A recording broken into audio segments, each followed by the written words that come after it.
안녕하세요. 김기사의 전기 내비게이션의 김영진입니다.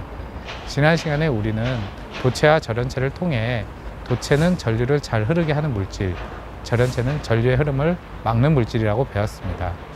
이번 시간에 우리는 어댑터를 통해 교류가 직류로 어떻게 바뀌는지에 대해서 공부를 하겠습니다. 그럼 강의를 시작하도록 하겠습니다.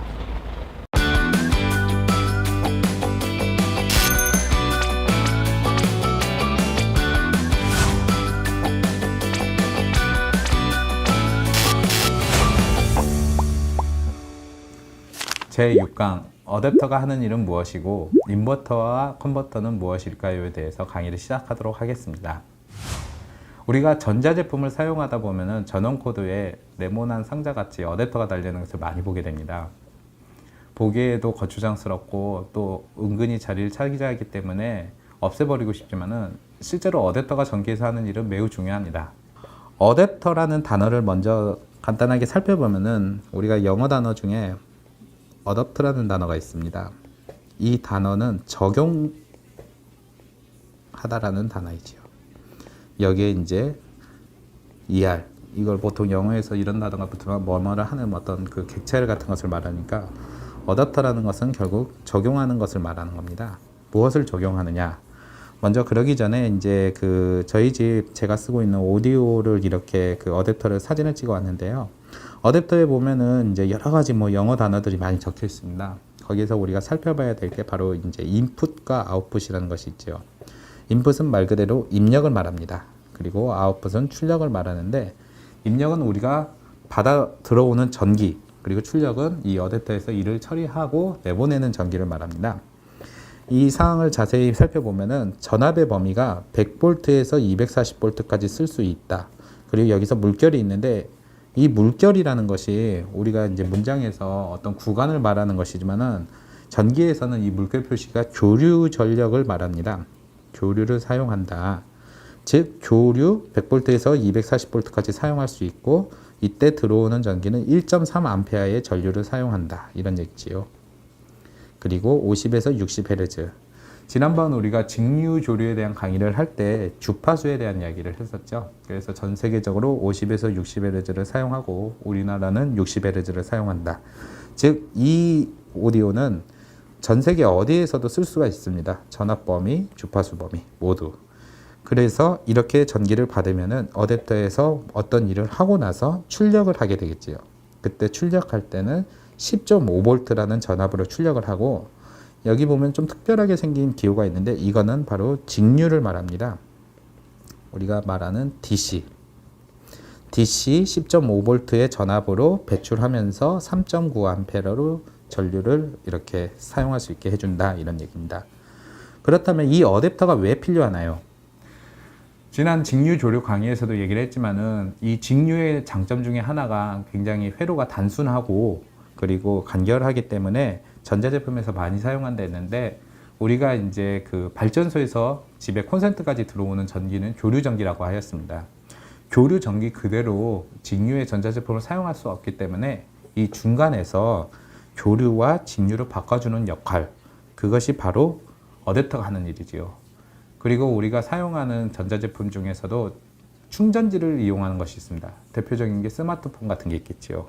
근데 이렇게 충전지라는 것 자체가 직류인데 교류 전기 자체로 바로 충전을 할 수 없기 때문에 직류로 변환을 하고 나서 충전을 해야 됩니다. 즉 휴대용 전자제품들은 모두 이렇게 직류 형식의 충전지를 사용하고, 그렇기 때문에 교류를 직류로 바꿔주는 역할을 하기 때문에 어댑터를 사용하지요. 대표적인 게 노트북과 스마트폰 충전기 같은 거에 항상 어댑터가 달려있는 이유도 그것 때문입니다. 즉 직류로 변환하여 충전. 그리고 큰 전자제품인 냉장고나 세탁기 이런 것은 어댑터를 따로 볼 수가 없을 거예요. 그거는 이제 그 전자제품 자체가 부피가 크기 때문에 이런 전력 변환 장치 같은 것이 내부에, 어댑터가 아닌 내부에 이렇게 내장되어 있기 때문에 따로 이렇게 볼 수 없는 것도 있습니다. 즉 앞서 우리가 어댑터라는 단어에서 볼 수 있던 적용하다라는 것은 교류 전기를 이 전자제품에 맞게 적용하기 위해서 어댑터라는 단어를 사용하는 것입니다. 어댑터와 같이 어떤 전기의 성질, 교류에서 직류, 직류에서 교류, 이렇게 전기의 성질을 바꾸는 것을 전력 변환 장치라고 하고요. 조류에서 직류로 바꾸는 방금 전에 언급한 그 어댑터 같은 경우를 컨버터라는 단어를 사용합니다. 반대로 직류를 조류로 바꾸는 것을 인버터라고 사용하지요. 인버터라는 단어 굉장히 많이 들어보셨을 겁니다. 대표적인 게 이 여름철, 지금 같은 여름철에는 에어컨을 키는데 인버터 에어컨을 키면은 전기가 굉장히 뭐 많이 절약이 된다. 그래서 인버터 에어컨을 설치하라 이러는데, 이 직류와 조류의 차이점은 지난 강의에도 얘기했다시피 조류라는 것은 결국에는 이제 파형을 그리면서 전류가 흐른다 그랬잖아요. 그러다 보면은 이것을 통해서 전동기를 회전시키는데 활용을 하는데, 즉 직류로 들어오는 전기는 아니지만은 조류로 들어오는 전기를 직류로 한번 바꿔주고 에어컨 안에서 이 에어컨에서 다시 이 조류의 파형을 조절을 하면서 그 전동기의 회전수를 조절을 한다.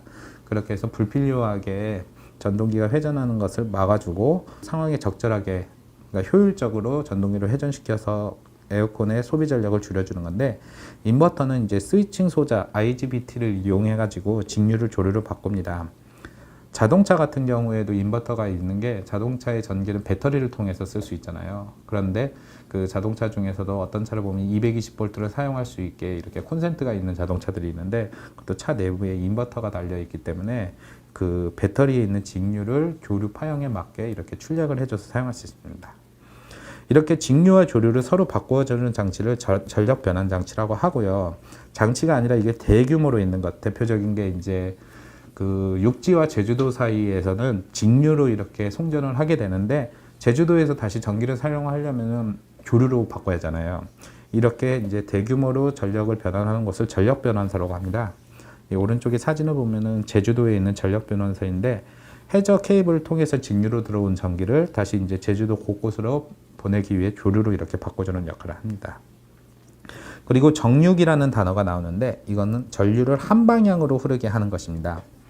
조류의 특성이 시간의 진항에 따라 크기와 방향이 바뀐다고 제가 이야기를 했었죠. 즉 물결 모양으로 왔다 갔다 하는 것이 크기가 커졌다 작아졌다 크기가 하는 것도 있지만은 방향이 위아래로 자꾸 왔다 갔다, 즉 움직이면서 이렇게 조류는 에너지를 전달합니다.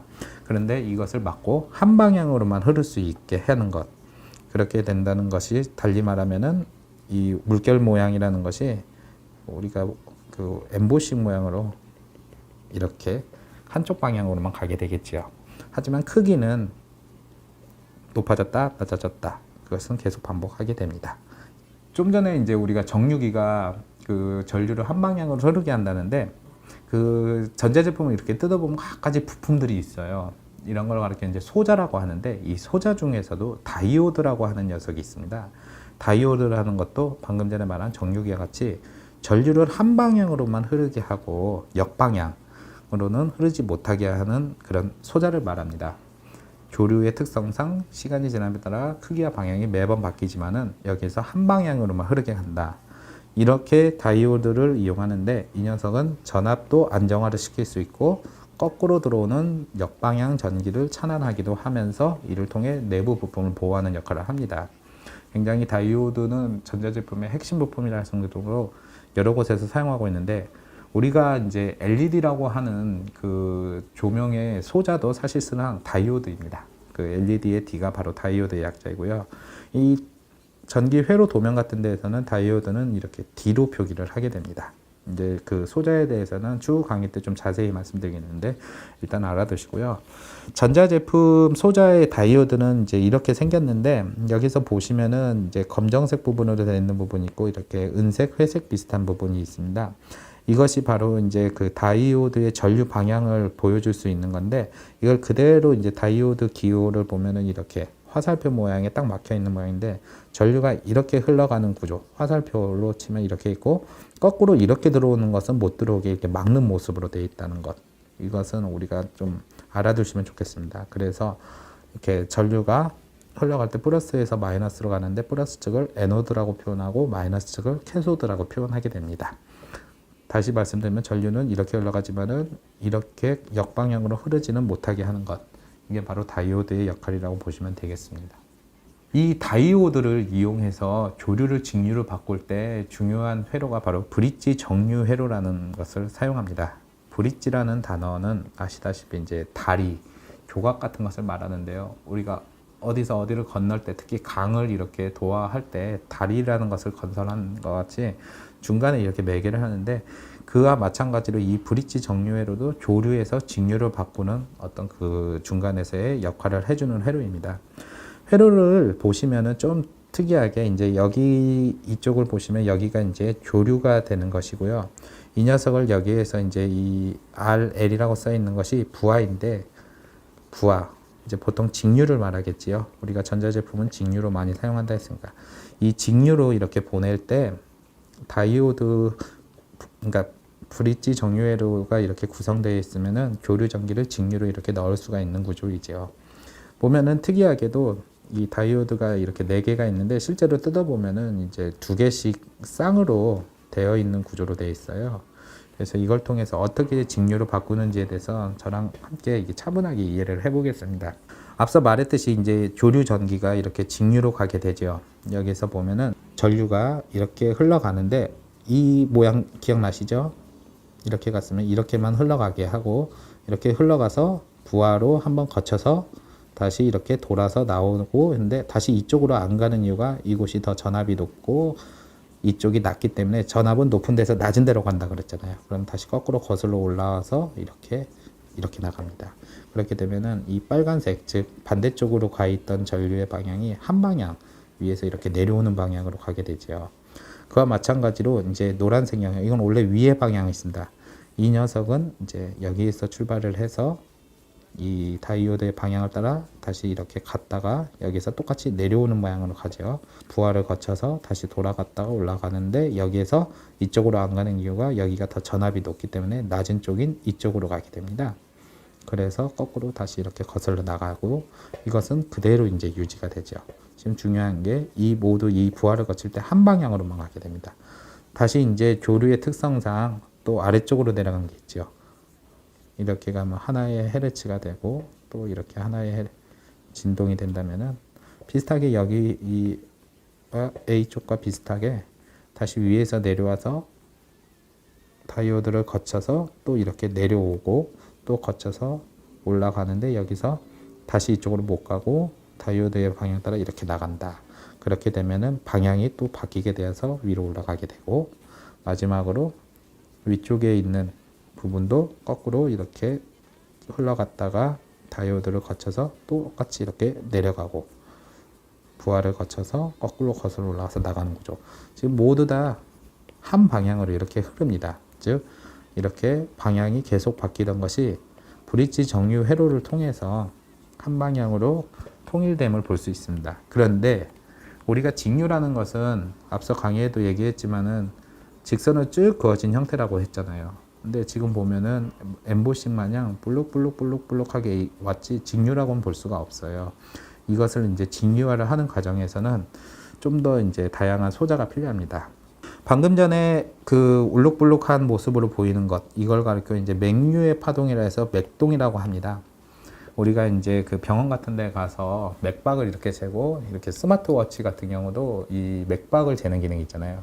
맥박이라는 게 우리가 심장 뛰는 그 박동을 느끼는 거와 마찬가지로 방금 전에 브릿지 정류회를 거쳐서 조류의 전기가 이렇게 울룩불룩하게 뽁뽁뽁뽁 올라오는 모습을 했는데, 이렇게 흐르는 전류 자체를 맥동 전류라고 합니다. 그래서 이렇게 시간이 흐름에 따라 이제 크기만 변한다는 것이, 앞서 원래 우리가 조류는 크기와 방향이 계속 바뀌지만은 이제 방향이 바뀌는 것이 없이 크기만 계속 변하는 구조입니다. 이것을 이제 다듬기 위해서 평활회로를 사용하는데, 이제 평활회로는 어떻게 하냐?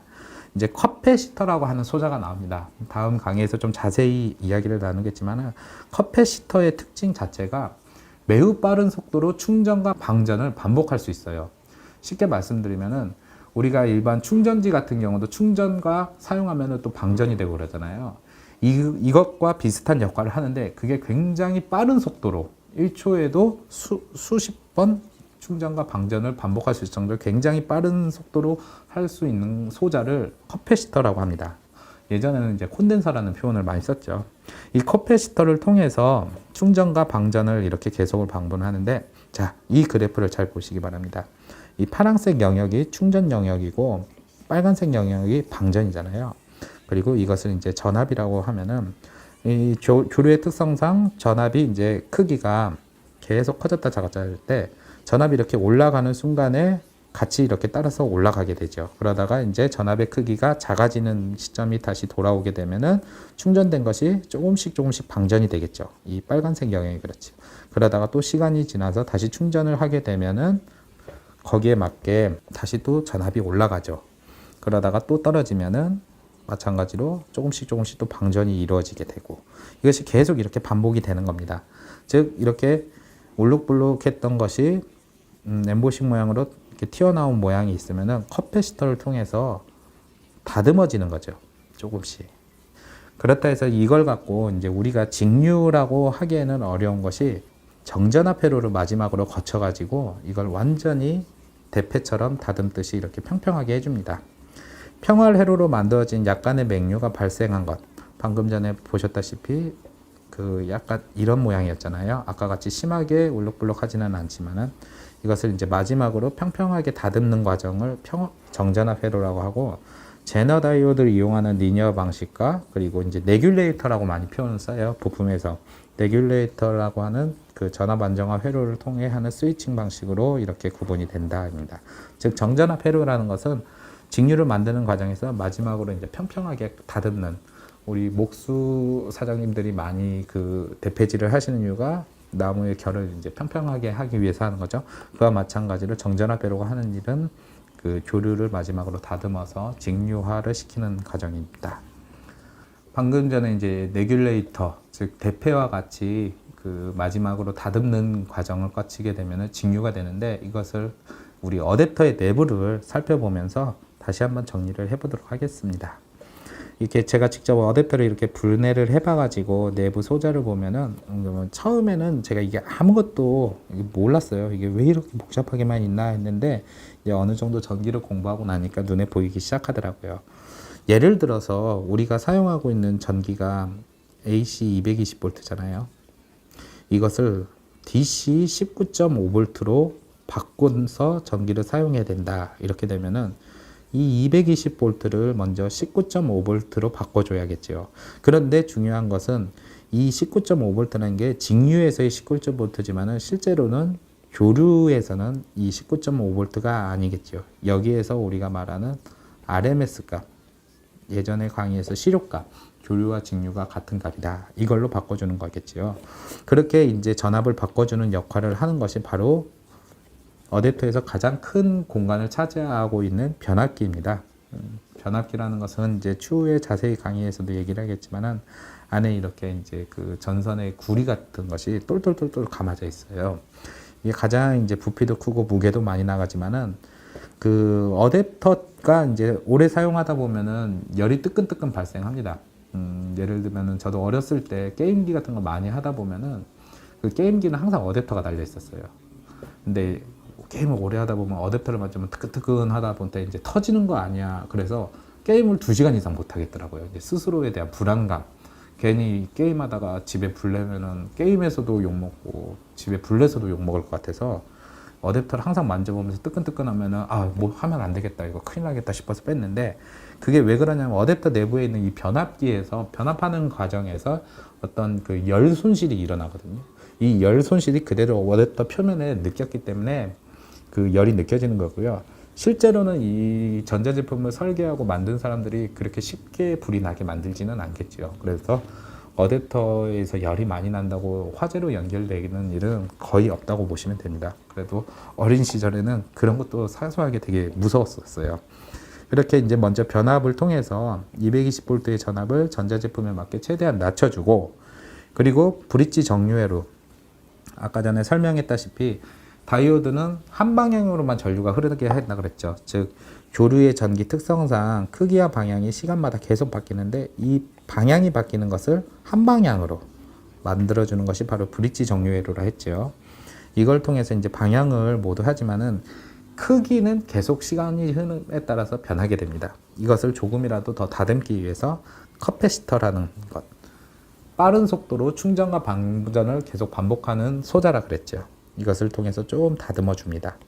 그래도 이 상태가 직류라고 보기는 어렵기 때문에 마지막으로 이 레귤레이터라고 하는 정전압 회로를 이용해서 평평하게 그 목수분들이 사용하는 대패와 같이 이렇게 맨들맨들하게 만들어줘서 직류로 사용하게 해준다. 이것이 바로 우리가 이제 교류에서 직류로 바꾸는 전력 변환 장치 컨버터가 이렇게 돌아가는 것이고, 전자제품에 그 전원 코드에 달려 있는 어댑터가 바로 이런 역할을 하게 됩니다.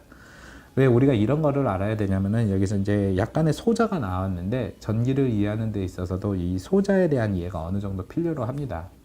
특히 이제 커패시터 같은 경우는 리액터와 더불어서 전기의 3대 소자, 저항, 그리고 커패시터, 리액터, 이것은 RLC 회로를 이해하고 앞으로 나오는 뭐 진상, 지상 전류를 이해하고 위상차를 이해하는 데도 매우 중요하기 때문에, 그것을 먼저 처음부터 접근을 하게 되면 좀 어려울 수도 있어서 우리가 이제 실생활에서 쉽게 볼 수 있는 어댑터를 제가 먼저 예를 들었거든요. 그리고 또 이 어댑터를 응용할 수 있는 것이 이제 거꾸로 조류를 직류로 바꾸는 것도 있지만은, 이제 직류를 또 조류로 바꾸는 데 있어서도 좀 알아둬야 될 필요가 있습니다. 뭐 태양광 발전기 같은 경우는 직류로 이렇게 전기를 생산하는데 이것을 또 조류로 바꾸고 이래서 우리가 사용할 수 있고 이런 게 있거든요. 그래서 좀 어댑터를 알아봤고요. 참고로 이렇게 이제 전기가 시간의 흐름에 따라서 방향은 바뀌지는 않는데 크기가 이렇게 바뀌는 이런 거를 가리켜 단상 전파라고 합니다. 이 단상 전파는 이렇게 되어 있는 구조이고요. 또 이 단상에 반파가 있습니다. 반파라는 것은 시간을 지나게 따라서 크기에 변하는데, 계속 이렇게 크기가 변하는 게 아니라 한번 변했다가 아무것도 없다가 또 변했다가 아무것도 없다가 이렇게 되는 거고요. 이거는 원리가 되게 간단합니다. 이 브릿지 정류회로가 아니라 그냥 말 그대로 조류가 이렇게 있으면은 여기에 이제 부하가 있다. 그러면 중간에 커패시터만 있으면 이렇게 금방 만들 수 있고요. 다이오드가 있어야겠죠. 한 방향으로 흘려보내야 되니까. 이런 식으로 만드는 게 있고, 그리고 이제 뭐 앞으로 우리가 삼상 전기를 배우면 알겠지만 삼상도 삼상 반파가 있고 삼상 전파가 있습니다. 그런 것은 이제 우리가 전기 이론을 공부하다 보면 자세히 알 수 있지만은, 우리가 이 브릿지 정류 회로를 통해서 단상 전파가 만들어진다는 것은 알아두시면은 굉장히 앞으로 이론을 공부하는 데서도 도움이 될 것 같습니다.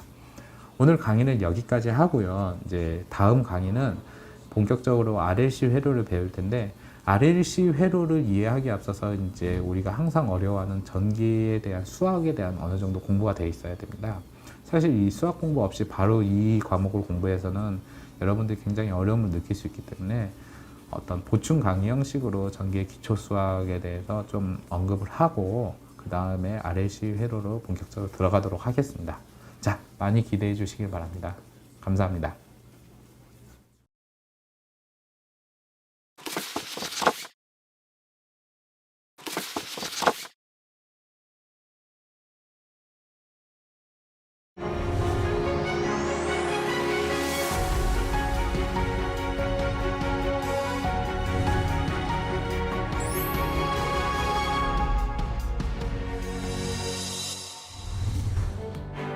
오송사옥의 운영개발은 크게 교육 분야와 연구 분야로 나눠지는데요. 교육 분야는 젊은 층의 신규 인력 양성에서부터 현장 기술자, 중간 관리자 등 모든 기술자를 아우르는 교육 인프라 구축으로 국가 전력 산업 경쟁력 확보에 이바지할 계획입니다. 연구 분야는 4차 산업혁명 융복합 분야의 기술 개발, 신기술 및 신공법 실증 연구, 적정 공사비 확보를 위한 공사 원가 연구 등 산학연의 전기공사 연구 활동 협조를 선도적으로 견인할 계획입니다.